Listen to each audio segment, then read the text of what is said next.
Hello, everyone, and thank you for watching the next segment in our leadership series. For those that don't know me, my name is Mandy Grewal. I'm the founder and managing partner of Lakeshore Human Capital. Lakeshore Human Capital is a retained executive search firm based in Toronto. We recruit primarily at the executive level and higher, and then for selective clients and existing clients, we do some work at the director level as well. Our guest today is my good friend Preet Dhindsa. Preet is the Executive Vice President and Chief Financial Officer for NMAX Corporation in Calgary, Alberta. NMAX Corporation is a leading provider of electricity services, products, and solutions. Through its subsidiaries, NMAX Power Corporation and Versant Power, NMAX owns and operates transmission and distribution utilities in Calgary, Northern, and Eastern Maine. Through NMAX Energy Corporation, NMAX owns and operates 1,509 megawatts of generation and offers a range of innovative electricity, natural gas, and energy services to more than 674,000 residential, commercial, and industrial customers across Alberta. NMAX is a private corporation, and the City of Calgary is its sole shareholder.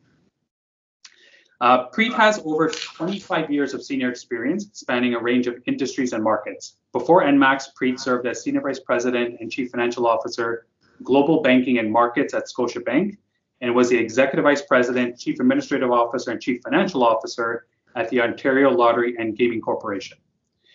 Previously, Preet held M&A post-merger integration advisory roles with Ernst & Young and executive positions at Invesco, a publicly traded global asset management firm in the areas of national sales, human resources, and finance. Preet is a CPA and graduated from Western University and holds the Chartered Director designation. Welcome, Preet. Thank you, Mandeep. Good morning. Good morning.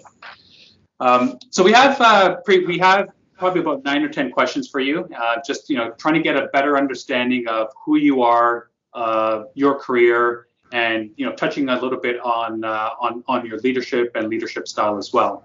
So maybe I'll just jump into the first question. I'm always curious, not having a finance background, why did you decide to go into accounting or finance as a career choice?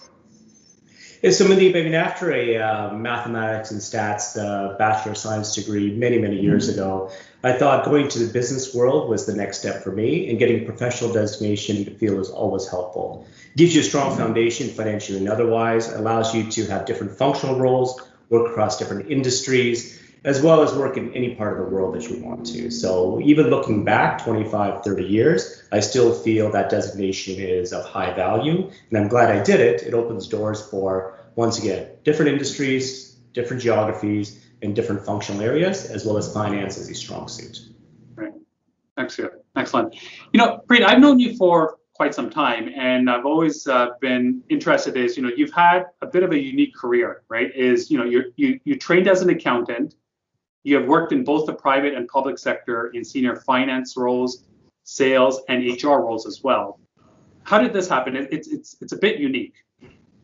Mandeep, a lot of people ask me that question, and once again, my strong suit is finance, but over the years, when opportunities come up at different stages in corporations, whether it's advisory firms, large public companies, public sector organizations, what I found is as you gain certain skills and experience in those organizations, you can transcend and take those skills, transcend functional area, transcend industry, transcend geography.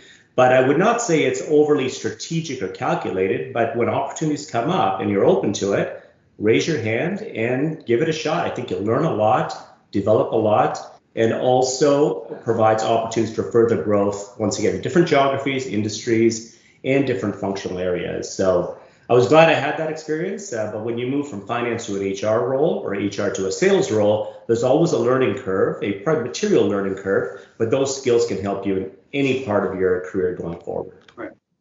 Excellent. Over your career, I'm assuming, earlier on in your career, you were a sole contributor, and then you went on, in progressively more senior roles over your, the last 25, 30 years, you've managed teams of varying size. How large of teams have you managed in some of the different roles you've held?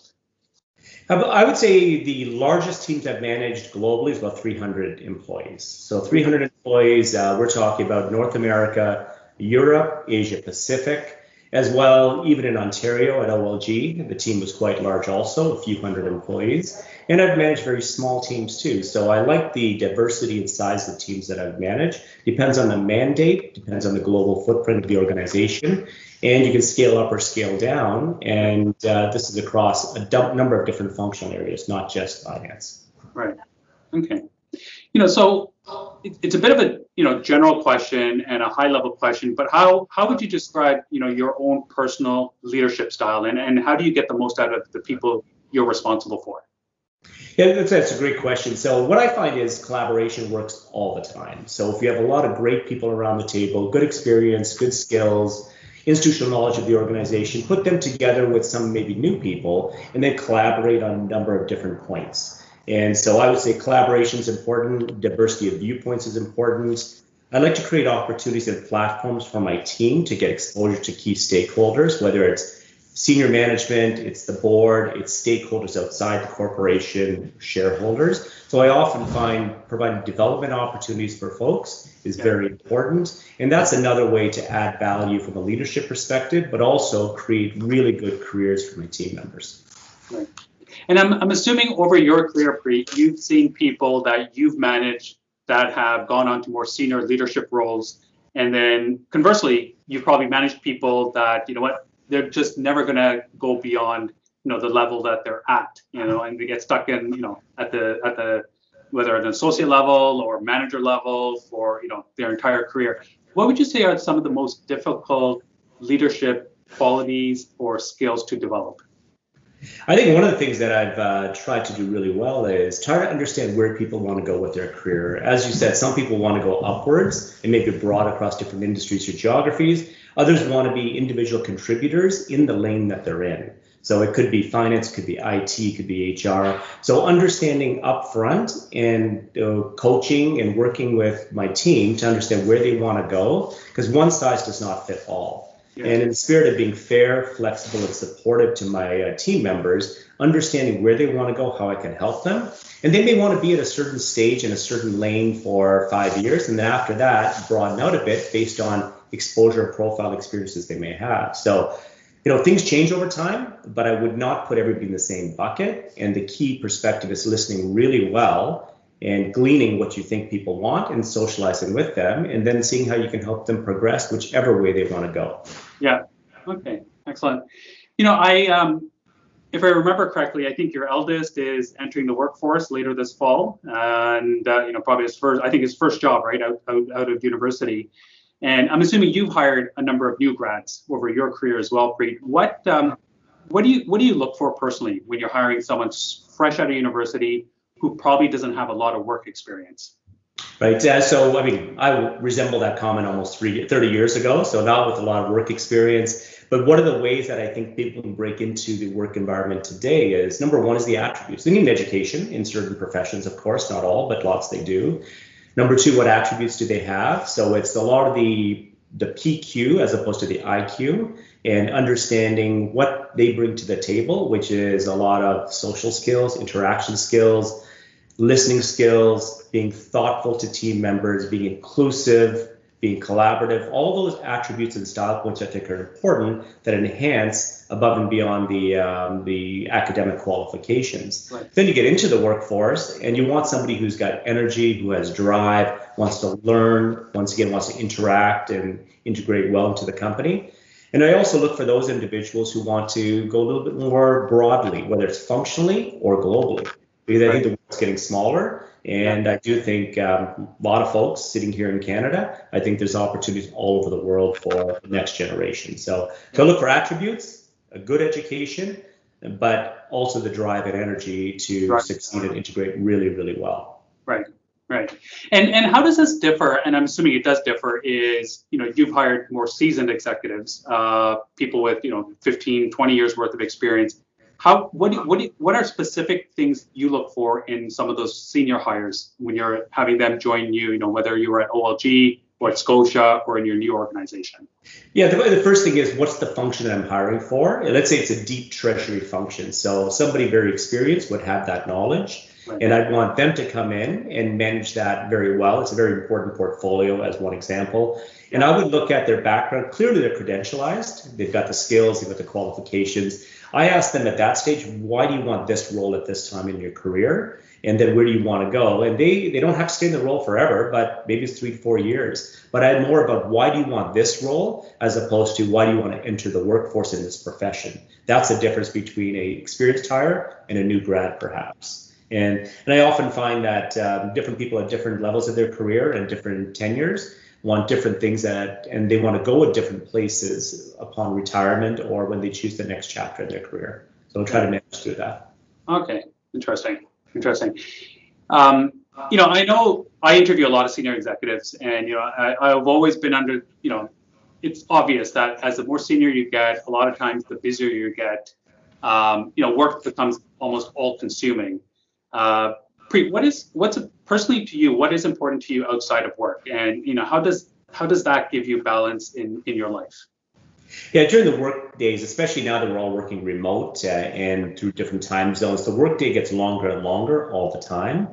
And so for me personally, I need the quiet time early mornings.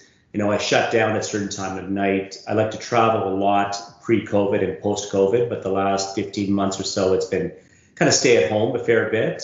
A lot of family time. I think during the COVID environment that we're in, the family time is important, having the kids back home and different relationships, which frankly, as kids go off to university and start work, they're not at home as often, but they have been home, which is pleasant. Yeah. Eating meals at home is important as opposed to going out all the time and spending time as a family. And so a number of things I like to do, and stay active, exercise as much as possible, and just keep a positive mind and outlook. Yeah. Is there I'm always, I'm big into fitness, and, I love reading about athletes and, how that, the mindset and the skill set and the rituals that they develop in their athletic careers and how that translates into the business world. Is there a specific exercise regimen or something you follow, Preet, to keep you operating at a high level? Yeah, you know what? It's just, once again, staying active, diversity of what we do to stay active.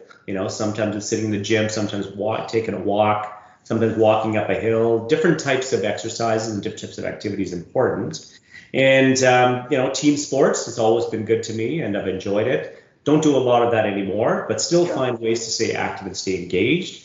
Peloton's another one, which is, it's hard to get one these days, takes 3 months or so. But that's another exercise bike?